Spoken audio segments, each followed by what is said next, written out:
Hello my dear friends, we have another lovely sunny day in Belgrade.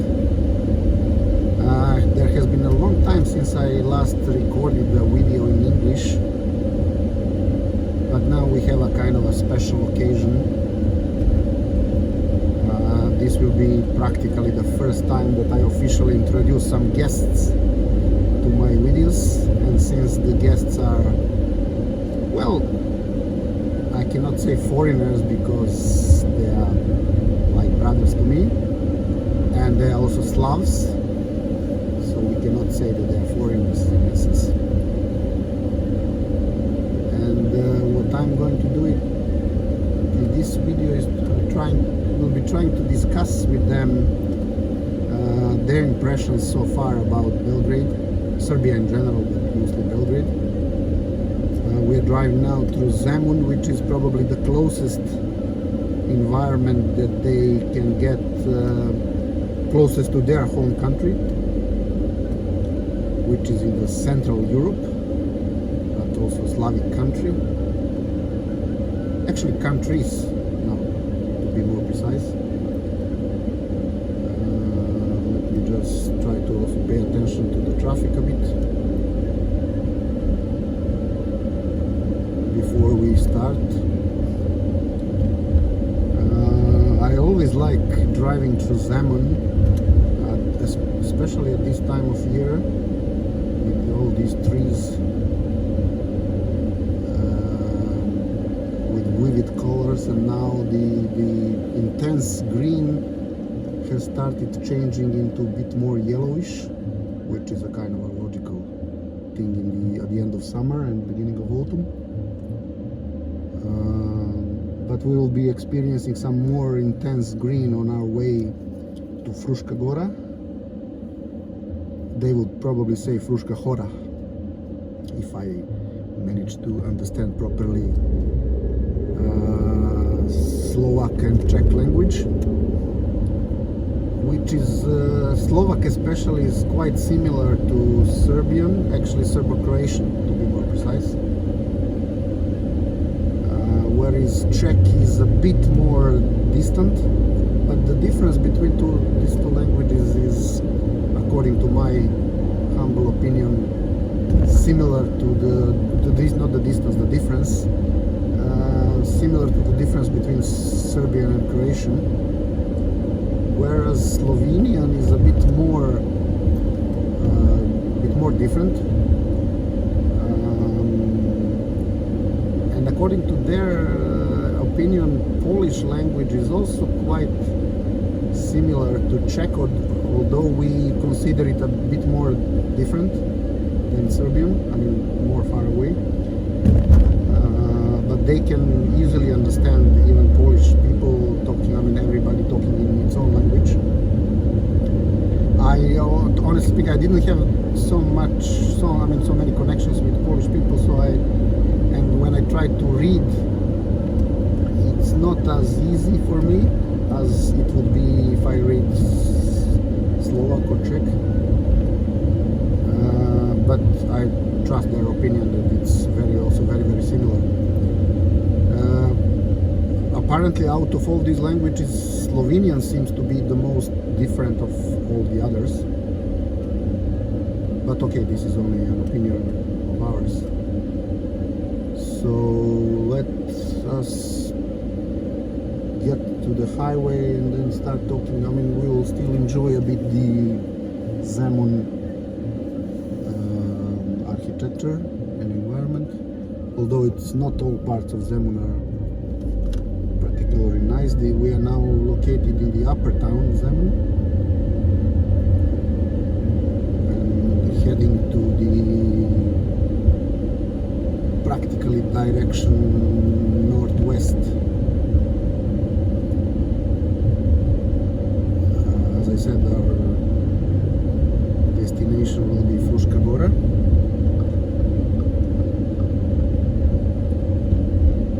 Let me just try to navigate the street before we start talking.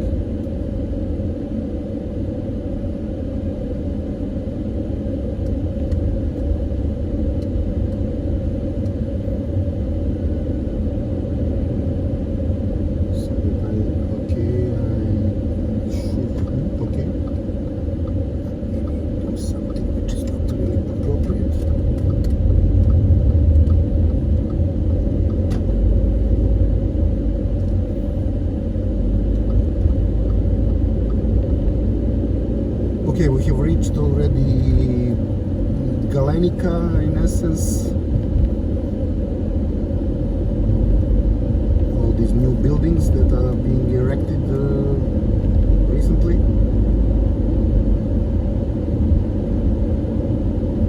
There is, as I already mentioned several times, a lot of real estate construction taking places in Belgrade and Serbia in general, especially Belgrade and Novi Sad, but also other cities. And we will be now approaching the main post, central post logistics center,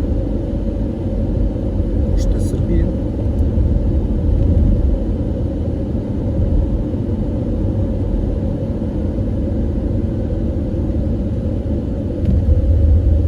So there is a way, actually we can also do this way, to cut it a bit.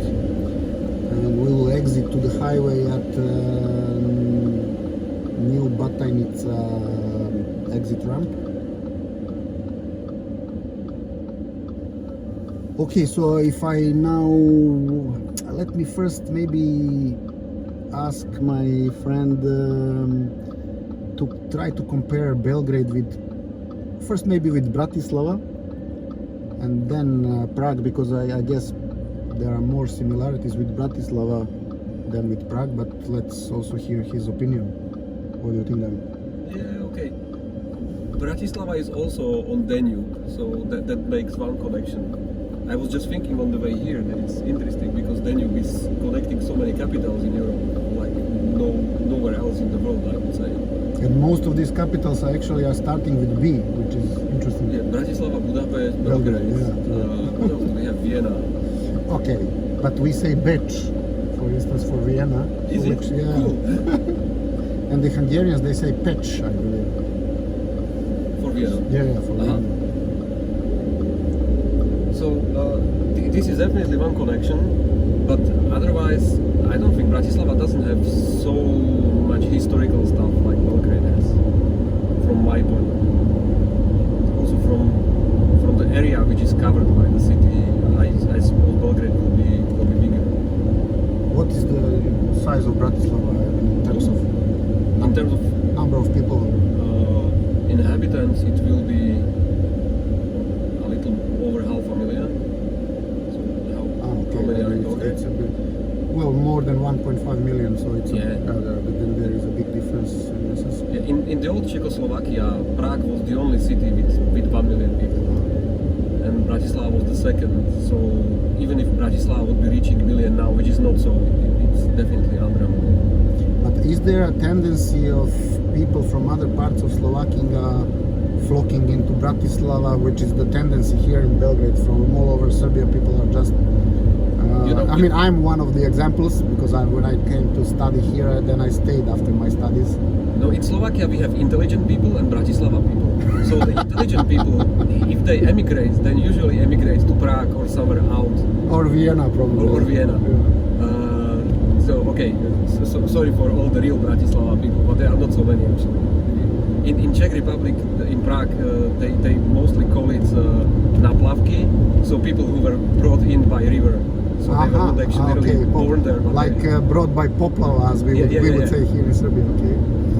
So that's how they call it in Prague, and I would say it will be similar in Bratislava. So there are not many, at least in our capitals, there are not so many people who were really born in the capital itself today, especially between the young ones. They usually come from somewhere out.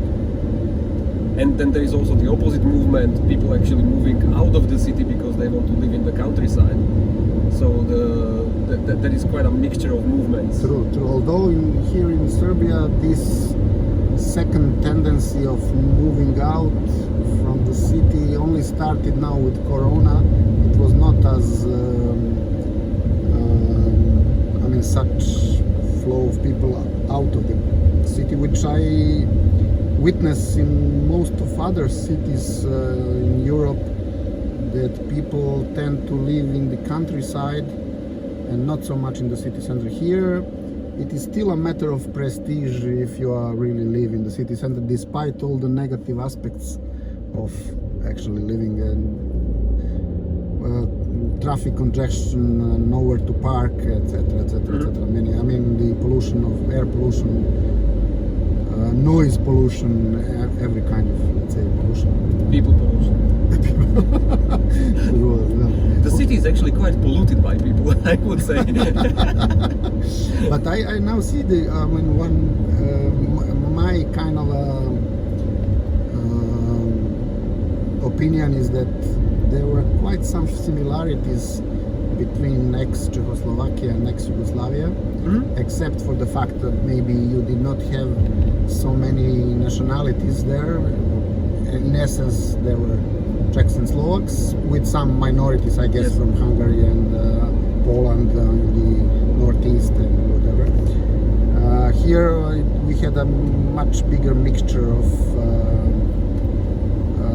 nationalities, religions. Exactly. Yeah. But speaking from the point of view of the cities, let's say also in ex-Yugoslavia, Belgrade was practically the only city with over 1 million population, where all the other cities were much smaller. So Belgrade was the biggest of Yugoslavia? Yeah, by far. Okay. And so nowadays the second largest city in Serbia is Novi Sad with 500,000, and Niš also close to 500,000. So this was also I mean, Zagreb is in ex-Yugoslavia was probably the second one, but also back then not more than 500,000. Maybe I'm wrong, but not much more than, let's say, 500,000. And then Ljubljana was very, very small but very nice. I mean, probably the nicest capital of all republics in ex-Yugoslavia. And then we had Sarajevo, which is also very beautiful but also rather small. Podgorica, the capital of Montenegro, also very small, also nice. And Skopje in Macedonia, which is also quite small. But I mean, I believe in essence there is a similarity of having one city which is really a major, I mean, drastically bigger than the others, which was, as I understand. I don't know about now the size of Brno, for instance, which I guess is the second largest in Czech Republic. Yeah, there is actually myth back in Czech Republic that Brno really exists. There is still a lot of discussion about it, but supposedly it does. Brno is the second biggest city in Czech Republic, and it's definitely under 1 million, probably more to 500,000 or something like that. And tell me, if I managed to understand correctly, there are two distinctive regions in Czech Republic. One is Moravia and the other Bohemia. Yeah. What is the major difference, according to your opinion, I mean, between the two regions? Yeah, one group is the city people, the Czech people. They are more, I would say, urbanistic, and the Moravia is more kind of like alive, I would say.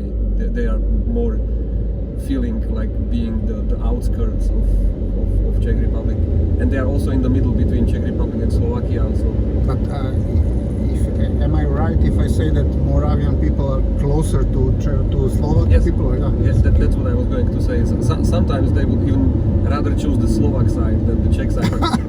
Now probably I'm getting into a real trouble because I already managed to offend all Bratislava people, most of the Czech people, and actually also a big share of Moravian people. So probably we are not going to mention your name anywhere in there.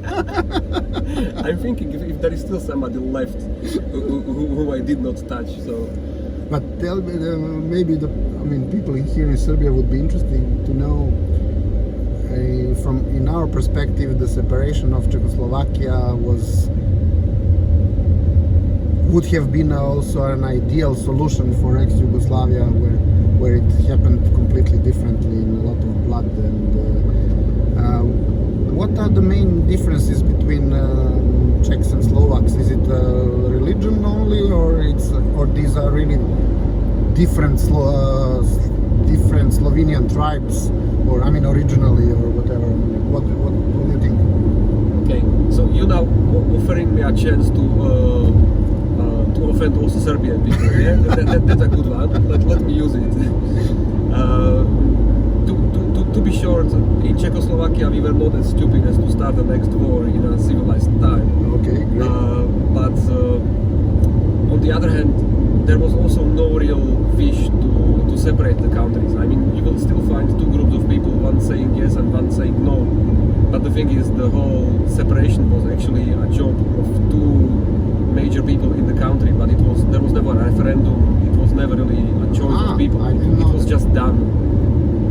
So the separation itself, I'm the one who is saying we should not separate, and we would have better chances and a little bigger impact than we have now, and we would not have to split everything not even by two, because we had to split it 2/3 and 1/3 and troubles with all different sorts of things. So from my point of view, if it never happened, it would not do any bad atmosphere, more than it is now. Economically, it makes sense. I mean, the size does matter. Even like stupid things like splitting a sports league, like a ice hockey league. True. Which we used to have a really good Czechoslovak team. Now we have two mediocre teams. Okay, Czech team is like significantly better and sometimes also winning stuff, but still being together would have much bigger impact. And even the national league, then instead now we are playing several small teams where it could be a group of really important teams from all over the country, and splitting the currency and the national anthem and the fight over the flag, where actually the Czechs, they stole the flag from Czechoslovakia and Slovaks had to make up a new flag and stuff. So this split was not necessary. It was really just the dream of two guys. I didn't want to call them names because those would not be nice names, but they just decided that they want to do it. Luckily, at least it happened without any too big of a trouble. But there are no true animosities between the Czechs and Slovaks. No. Okay, there is some like bad air left, like yeah, you guys owe us this and that, and because of you guys we stopped. For example, we got out of most of the military pacts what we had, like we were producing tanks and so on, and by the decision of still Czechoslovakia we got out of those markets just to be occupied by another competitors, and then after the split we did not manage to get it back anymore and stuff. But really some negative, not really. Okay, this was a great discussion, I believe. In order not to make this video too long, we'll stop now, but we'll continue in our next video clip. Thank you, no-name person for discussing and commenting, and thank you all for you who will be hopefully watching and enjoying this video. Bye for now.